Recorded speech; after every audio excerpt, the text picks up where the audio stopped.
or more particularly the lack thereof, in the lifestyle that you've chosen. I guess some of you probably feel this way today, right now. And while you peruse my long list of disclosures, I'm going to ask you a few questions.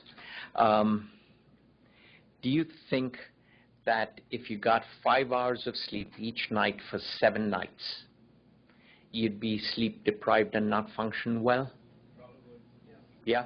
Even though you're getting 5 hours of sleep for, and how do you think that would compare with not sleeping for 24 hours? You'd feel better after having slept for 5 hours for 7 days in comparison to how alert you might be after 24 hours of not sleeping, right? Is that what you think? I got good sleep the other night. You're just as sleep deprived, and your functional impairment will be just as much. Okay? How many of you think that because residency is stressful, that you lose weight?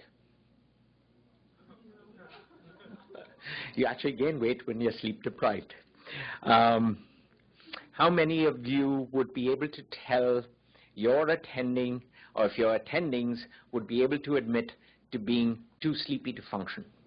Would you be able to recognize when you're too sleepy to function?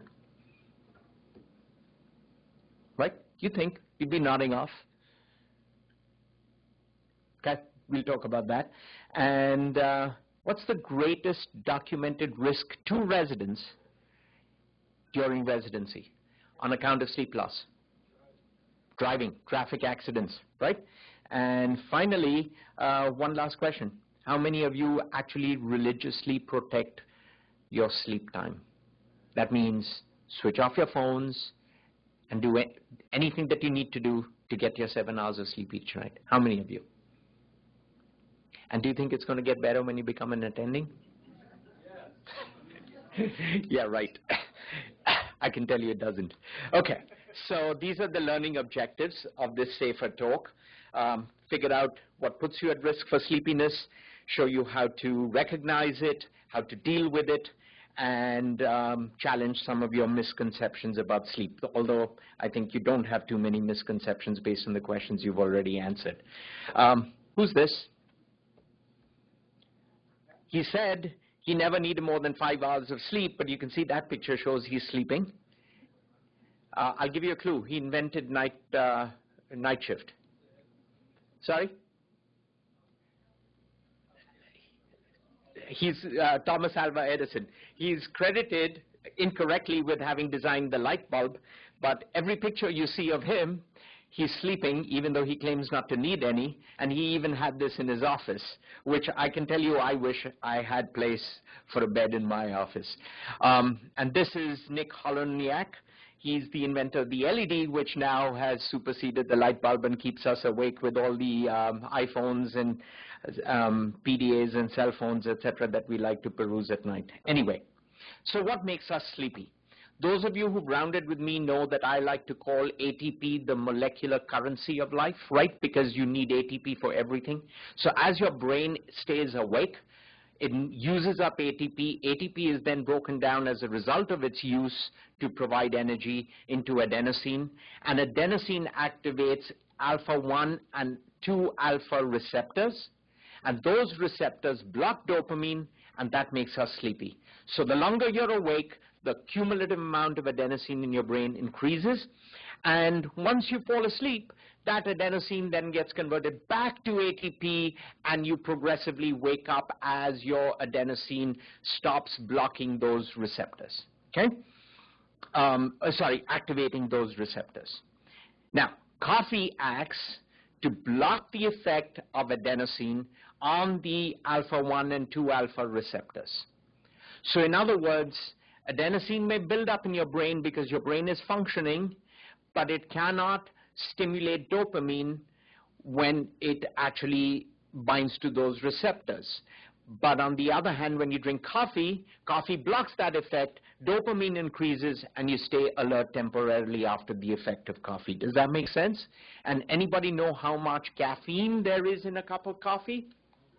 100? Did I hear that right? You're probably right, but I want you to know that the 16-ounce venti from Starbucks, blonde roast, has 360 milligrams of caffeine. So don't underestimate how much caffeine you drink. Okay, what keeps us awake? What keeps us awake is called process C. It is the circadian rhythm. So basically in the suprachiasmatic nucleus, we've got circadian oscillators, so-called Zeitgebers, which give us time, and they fire during the day to keep or what the brain thinks of as the day based on the light influx to keep you awake. And this is how the process ends up. The homeostatic sleep drive starts when you awaken and increases to the point where you fall asleep, and then the adenosine gets recycled, and as you sleep the amount of adenosine decreases till you wake up the next day. Okay? That's the sleep drive. The waking drive is from your circadian drive, and that peaks during midday and then ends up towards 11 p.m., allowing you to sleep. And this is where between 2 and 4 a.m. at night, when your sleep is at its peak, or your sleepiness is at its peak, because your circadian arousal drive is almost at its nadir. Okay? And then the whole cycle begins the next day. So what happens if you're a surgeon and you start your shifts at 5:30 in the morning? When do you think it's happening? It's happening during the period when your arousal drive, your circadian rhythm, is at its peak, at its least, and you still have an adenosine debt to degrade or recycle. So you're still very sleepy, and you end up being sleep deprived. Okay. This is the normal sleep cycle in young adults. You start off with awake. You go to light sleep, which is stage 1 and 2. This is an old slide, but 3 and 4 have been combined into one stage. This 3 and 4 is the slow wave sleep. That's the sleep that's important for learning, and that's the sleep that comes up around 30 minutes after you fall asleep.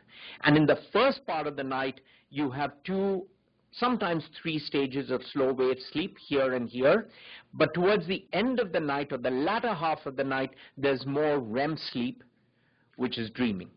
And maybe you'll wake up, you'll cycle through these, and you'll wake up maybe once or twice a night. Now, of course, if you're a resident and your pager goes off, right, look at the number of times you're being awoken. So the wake after sleep onset is really high when you're on call. And it approximates what happens to the elderly when they sleep, which is wake after sleep onset increases dramatically. So when you're on call, you're sleeping like an old guy like me. Make sense? And notice that the total quantity of sleep does not change from age 15 to 85 that you need. So it's not like, oh, I'm an attending now, I don't need the same kind of sleep I did when I was a resident. Had to do this, right? The obligatory Reddit cat picture. So why do we sleep then? Sleep is involved in energy conservation for the brain, restoration of the brain and body, energy conservation for your muscles, but most importantly, memory consolidation. And if you were to learn a new task, let's say it's how to suture, or how to put in a triple lumen, or you've been practicing crochet, or you've been practicing table tennis. You've been using up certain parts of your brain repetitively that day. When you sleep that day, that part of the brain has more slow wave sleep than the rest of the brain. And that consolidates those skills or that memory in your brain going forward. And the more nights of sleep practicing that you get, the more deep sleep in that part of the brain, the better you do the next day and the quicker you learn that task. So sleep is important for that. Now, how do you sleep as a resident? Well, you're probably sleep deprived somewhere between those who've got sleep apnea and those who have narcolepsy. Pretty darn bad, right? Pathologically sleepy. And that's documented. That said, we know why. You get fragmented sleep when you do sleep. You get insufficient sleep because you're burning the candle at both ends and trying to study and then pre-round. Your circadian rhythm gets disrupted. And rarely somebody may have, sleep apnea, etc. So, why is this so? Why are we trying to burn the candle at both ends? Do we think that we'll get much more done by not sleeping, like Edison thought? Well, as nightly sleep increases, satisfaction with residency increases, stress rating decreases, the sense of being impaired decreases. You can expect that. But even the reports that interns characteristically have that I was humiliated on rounds today, you can take constructive criticism better because you are at a more even keel when you're rested. And as nightly sleep increases, all these graphs just show you that your learning increases, your satisfaction with time on rounds increases. All of this stands to reason. You folks know this. But some folks seem to think, well, you know, now I'm in PGY 3 or 4, I only need 5 hours of sleep. Well, the problem is that sleep debt is cumulative, and getting less than 8 hours of sleep or at least 7 hours of sleep creates a debt. And functioning starts getting impaired when you've had less than 6 hours of sleep. So even 6 hours of sleep is not good enough for the majority of folks. Oh, I've learned not to need as much sleep during my residency. Well, your sleep requirement is genetically programmed, and you do not adapt to getting less sleep than you need. In fact, there's something called primary insomnia, actually a disease in which you can get insomnia that is fatal, familial insomnia, and patients die from lack of sleep. They're just not able to sleep. So though you may think your tasks may improve as you repetitively learn your tasks and you get better at it in your PGY3, and so your central lines are easier placed, that may be so, but your optimal performance and the consistency of that performance gets degraded by your lack of sleep. So maybe in medicine we believe this, right? Sleep is optional. You're a wimp if you need it. Let's be a dedicated doctor and show up and work through my lack of sleep. Well, not so, because lack of sleep affects every domain of your life, from mood and performance to driving safety, which you talked about, patient care, professionalism, your health and well-being, even family relationships, as you can imagine. So, what's the impact on professionalism? Well, residents averaging less than 5 hours of sleep per night were much more significantly at risk for involvement in a malpractice lawsuit, serious conflicts with other residents or with nursing staff, abuse of alcohol, weight change, upwards, right, not downwards, making a serious medical error, and accidents and injuries. So professionalism suffers. And probably as attendings, one of the first things we've got to think of is, are we driving our residents too hard when or an individual resident may have a problem with issues in the domain of professionalism. How about performance and patient safety? Well, residents report, in this particular study, they self-reported their errors and the adverse events under their care and you can see the numbers, the self-reported numbers increase the less sleep these residents have. Same thing, sleep deprivation and errors during analysis of cardiac arrhythmias on EKG. If you're rested, the residents have these many errors. If they're not rested, the errors almost double significantly. This was a landmark study from the NEJM in 2004. There are 36% more serious errors in residents who were in the kind of schedule that we used to have back in the day, every 3-hour rotations, including 5 times as many serious diagnostic errors. So you know where this is headed, right? The less you sleep, the more you'll perform badly. And indeed, in this meta-analysis of 20 studies involving residents, sleep deprivation was associated with significant impairment in vigilance, memory, cognitive performance, clinical performance, obviously. And the magnitude of that performance decline was somewhat surprising, 1.5 standard deviations. And what's in red is what I want you to focus on. 24 hours of sleep deprivation, we all know, is bad. But getting 5 hours of sleep for 7 nights in a row leaves you no better off. And this is what it looks like. In a sleep-deprived group, if you were functioning at median performance level in the sleep, and you were sleep-deprived, that would be a functional equivalent of the 9th percentile in well-rested folks. And that's using psychomotor vigilance and cognitive testing. So think of this, you're sleep-deprived, either 5 hours of sleep for 7 days or 24 hours without sleep. And in the 50th performance percentile in the sleep-deprived group equates to 9% in the non-sleep-deprived group. So next time you take your boards, make sure you get sleep the night before. Residency-specific data, surgeons, 20% more errors, 14% more time required to perform simulated laparoscopy post-call, accuracy of ECG interpretation. These are just studies. Time required to place an intra-arterial line increased in pediatricians who were sleep-deprived or residents who were sleep-deprived. Emergency medicine residents reported significant reductions in their quality of the H&Ps. And family medicine residents achieved better scores if they were rested compared with sleep-deprived on their in-training exams. Okay, you got all of this. Read this. So it seems like medicine residents don't score here, but these are the top specialties likely to report sleep deprivation. What about the impact on health and personal safety? Your own health, your own personal safety. Well, sleep debt can cause weight gain. We talked about this. Why? Because sleep loss decreases leptin levels, which is an appetite depressor. And on the other hand, it increases ghrelin levels, which causes you to feel hungry.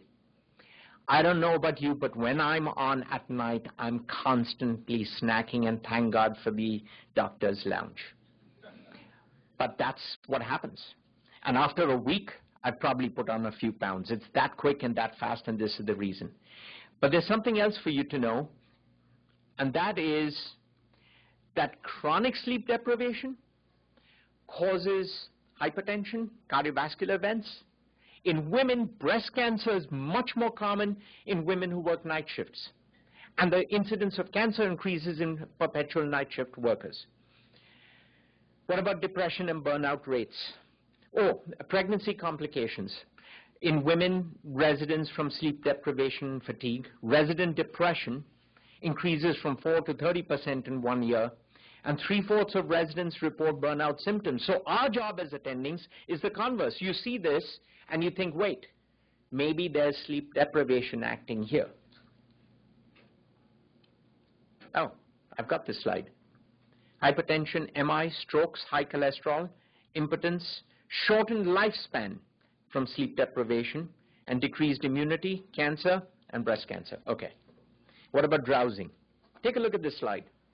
What happens with daylight savings time? So in spring, when you lose an hour, right?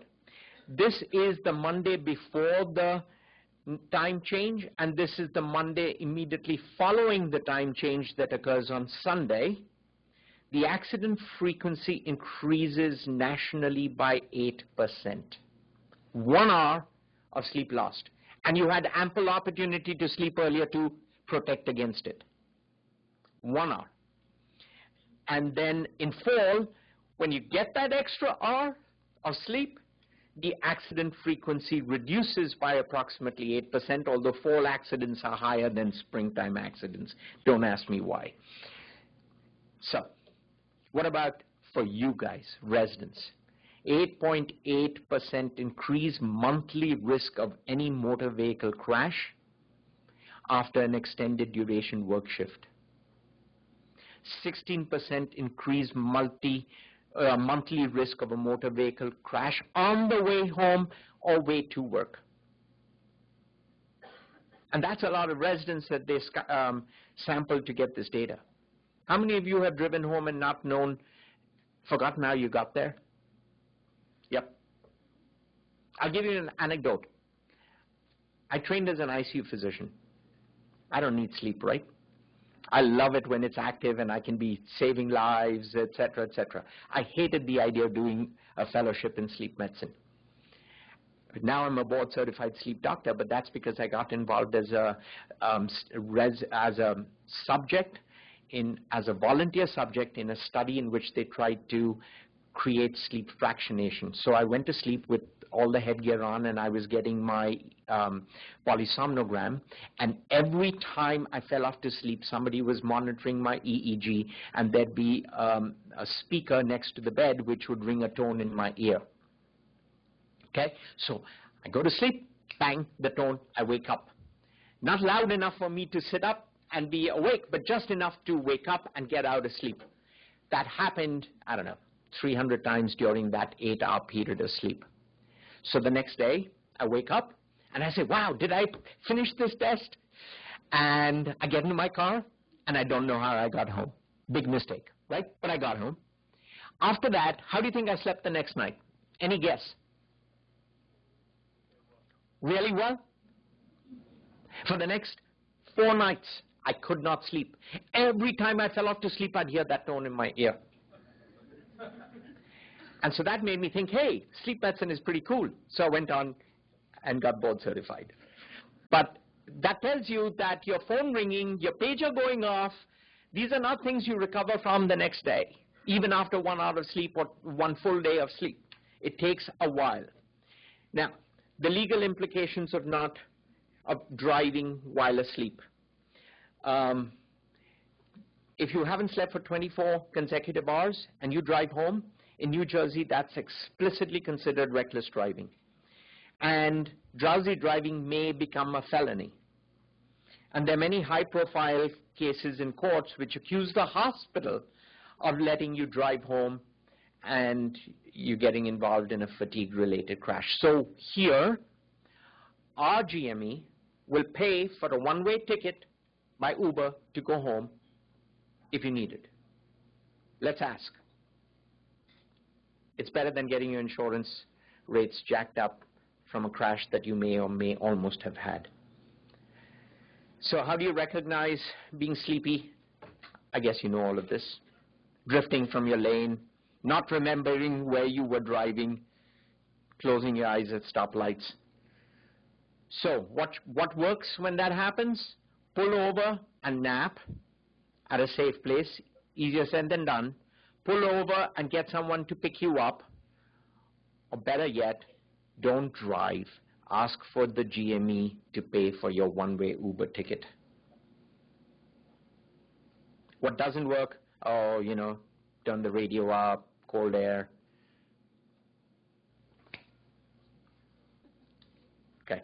So how do you recognize sleepiness in yourself and others? I asked you earlier, would you be likely to be able to predict sleepiness in yourself? So it turns out they took 11 Stanford anesthesia residents who had finished a 24-hour shift of not sleeping. Now remember, these guys have been, inhaling gas. No, I'm kidding. So they did EEGs on them in the form of an MSLT, which is what you do for narcolepsy. They give you naps in the morning and see when you fall asleep.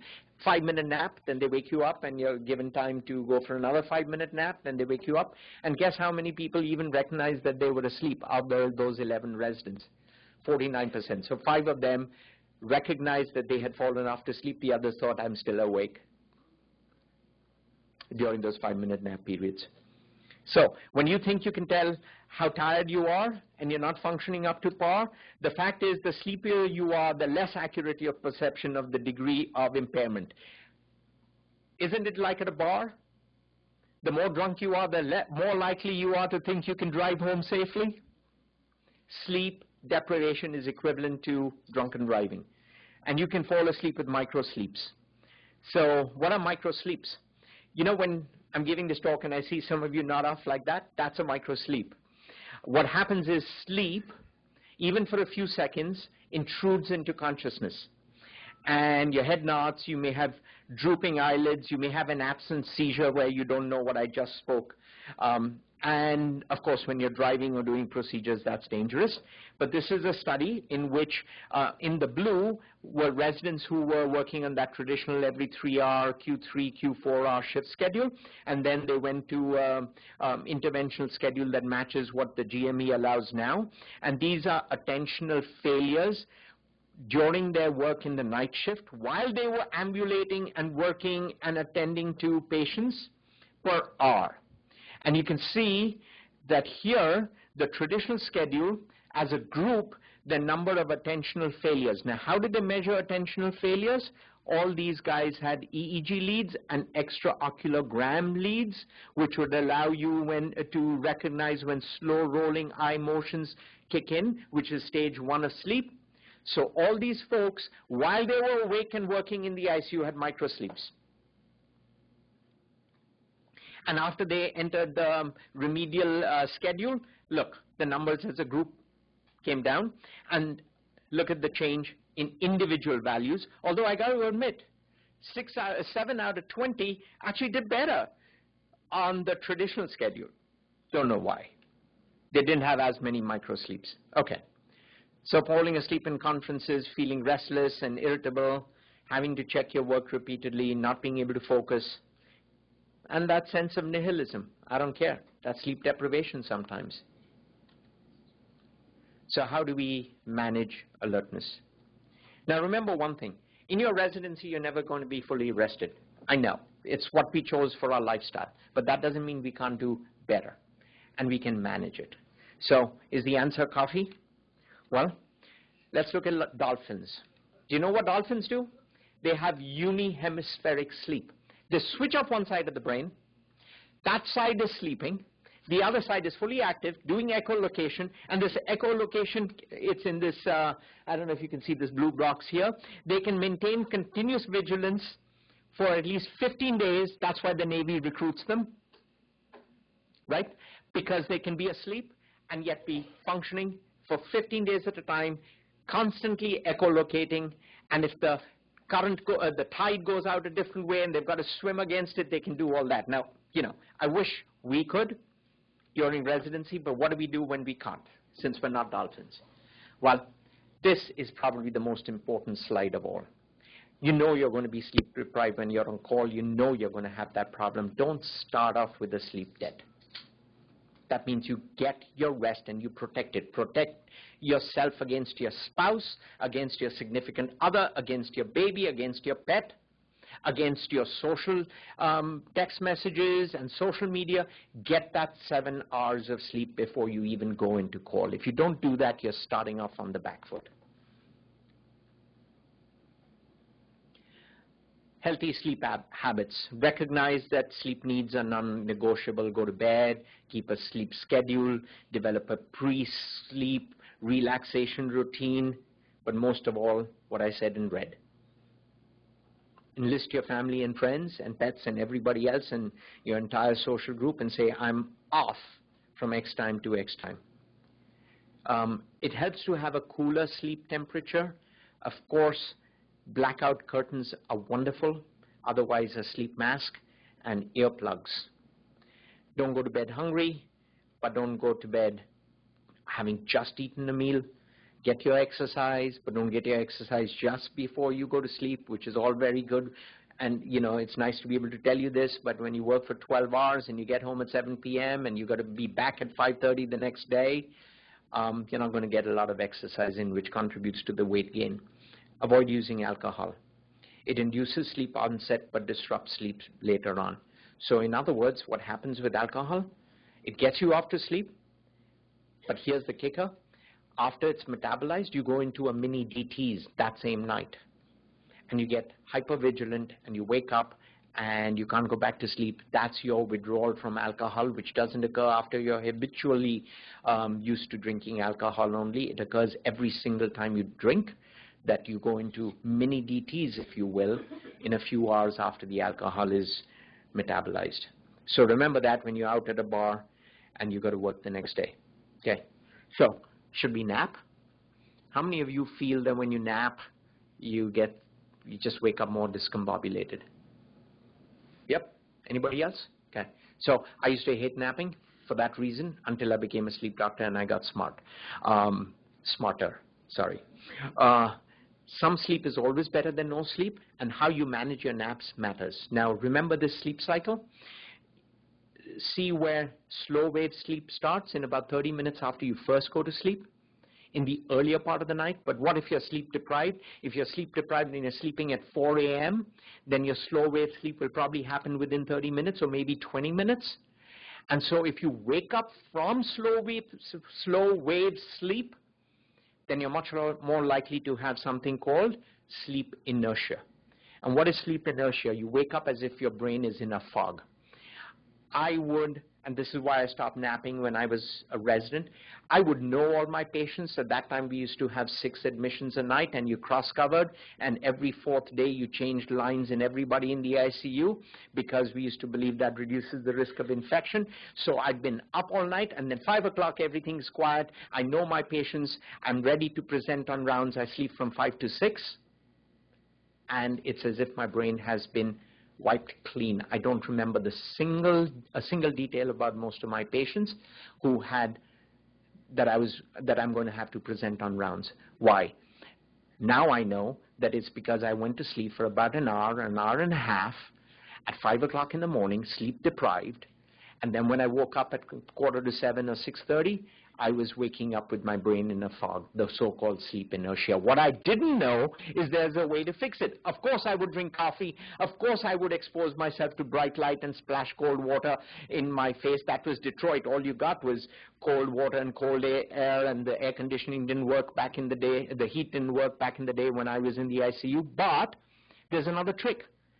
If you only sleep for 30 minutes and set your alarm to catch a power nap, drink a cup of coffee before you go to bed. Why? Because the coffee takes about 30 minutes to kick in, and by the time you get your 30 minutes of sleep, you'd wake up and the coffee would have kicked in and you won't have that groggy feeling that you have when you wake up from stage slow wave sleep. Interesting? Okay. And allow time for sleep inertia to dissipate before performing critical tasks like presenting on rounds. Okay, so napping helps. Take advantage of the circadian window.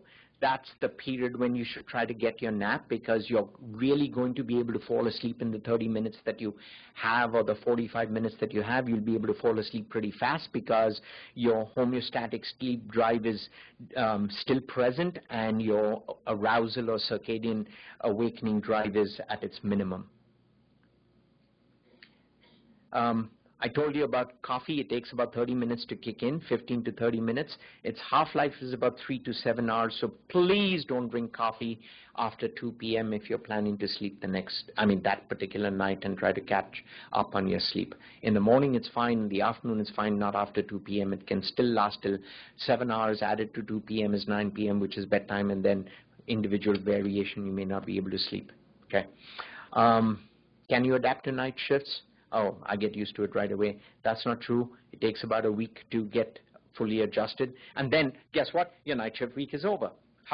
Life is hard. But remember this, it's easier to move from day shift to evening shift to night shift. The move from night shift to day shift is terrible. So what could you do? You know you're coming up to night shift. So when are you going to sleep when you're on night shift? You're going to sleep during the daytime, right? Presumably, so that you can work at night. So if you've got a normal sleep bedtime of, let's say, 8 p.m., then move from 8 p.m. to trying to sleep later and later and later, but still get your 7 hours of sleep if you can, so that by the time you actually start your night shift, you're inclined to sleep a little later, i.e. closer to the morning when you'll sleep. And then that night when you're switching over to nights, try to get 2 split 4-hour periods of sleep. In other words, sleep like this and then try to get another 4 hours squeezed in during the day before you come to work. That was the splitting sleep into 2 4-hour periods. By the way, when you're driving home, first of all, after your first night shift, probably use that Uber. But if you have to drive home, be cool and wear dark glasses, because that bright sunlight may make it a little harder for you to fall asleep right away when you get home, okay? And after you've gone through the night, do you think you'll be able to function well the next day?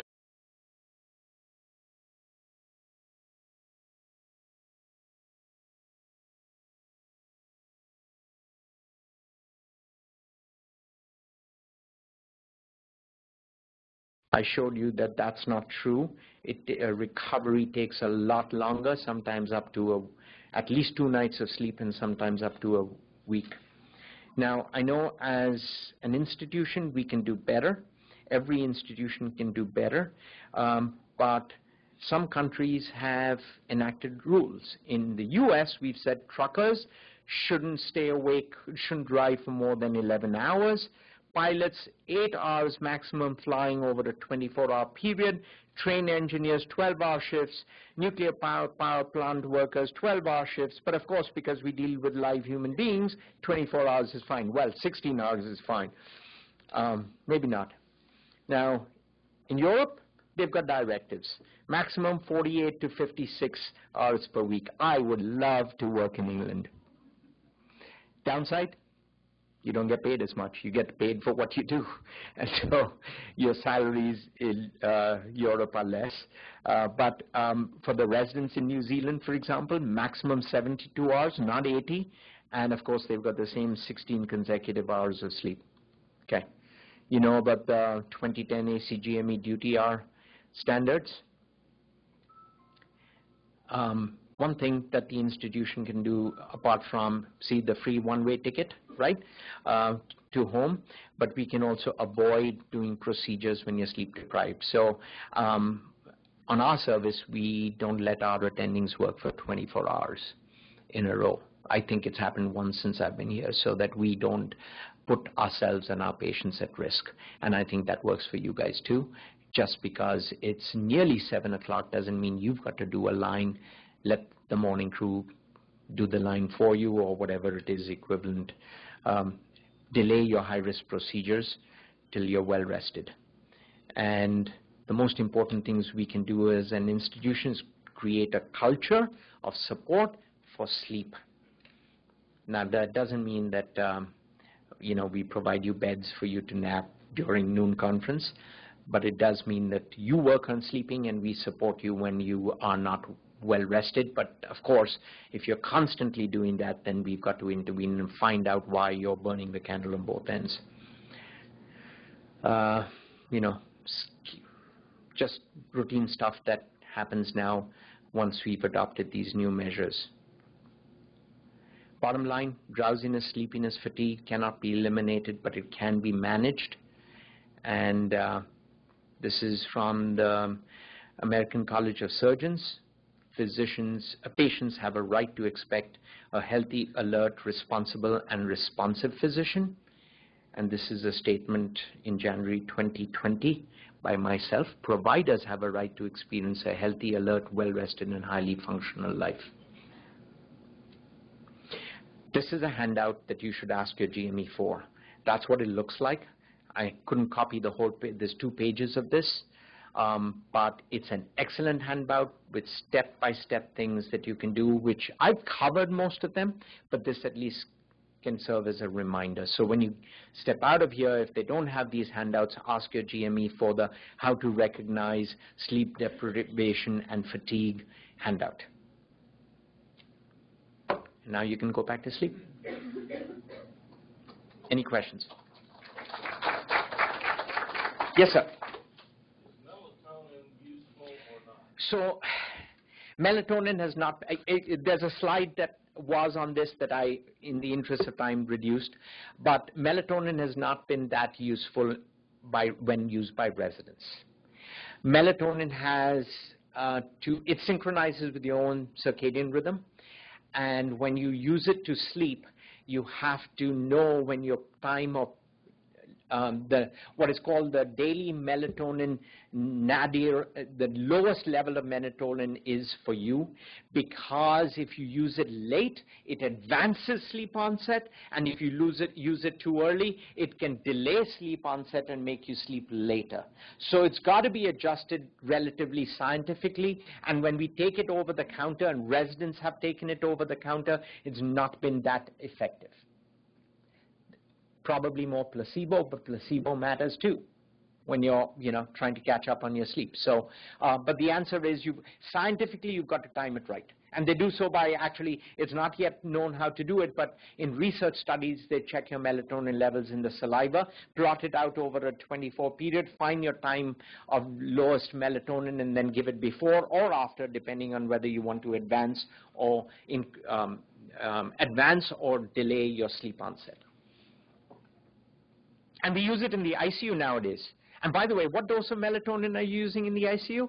And what time are you giving it? You're giving it 2 hours before they go to sleep, right? So if melatonin has to work to improve sleep, you've got to give it at 5 p.m. in the ICU, by the way. And what's the dose that we have programmed into EPIC? 2 milligram nightly. Nightly meaning 9 p.m. Nope, 5 p.m. Good question. Any other questions? How about modafinil? U.S. fighter pilots bomber pilots with the B-1, they get airborne out of Montana, they fly to the Middle East. During the Iraq War, they did that. They bombed, evaded anti-aircraft fire, and came back and landed. 16 hours of being awake. U.S. Air Force pilots take modafinil to stay awake. Now, that's fine. We don't know how it does in medicine. People have used it, but it tends to make you jittery, can give you tremors and a rash. And I suppose in the cockpit of a plane, that's okay, but certainly not when you're dealing with patients and trying to do procedures. More questions? Last chance. Then you can go back to sleep. Okay. Thank you. You're welcome.